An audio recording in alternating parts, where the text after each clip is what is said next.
Elementary teachers, this is part 2 of the School Gardens with Ease 2024 video series. In part 1, I went through the unfortunate fact that the common advice you get when you want to grow a school garden is wrong, unfortunately, and it leaves the teachers and communities who try it defeated.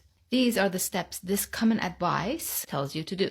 Reminder, this is how not to do it. They tell you to go and form a gardening committee and recruit volunteers. Step 2 would be determine your goals. Step 3 is design an outdoor school garden. Step 4 is raise funds to build that garden. Step 5 is find somebody who can come in and show you how to do it. Step 6, they tell you to purchase the plants or get them donated or something. Just get a bunch of plants. They tell you that step 7 would be to get the community together in a planting event of some sort and get those plants planted.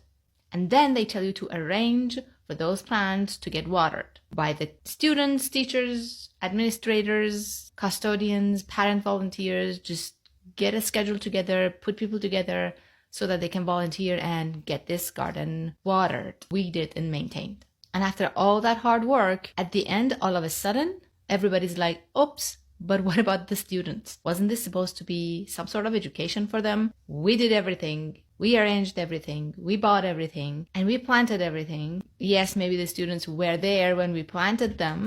And maybe each one of them, if they were lucky, got a chance to plant one plant. And then maybe sometimes they get the chance to water them. But did they really learn anything?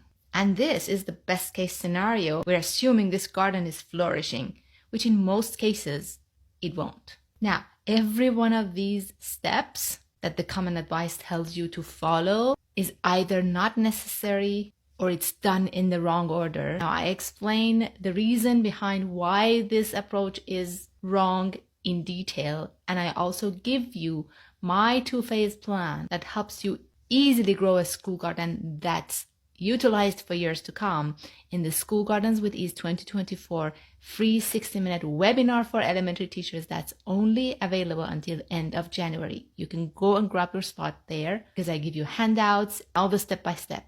Now I'll start going through each one of these steps and telling you why it's wrong to do it this way. Part 3 is coming.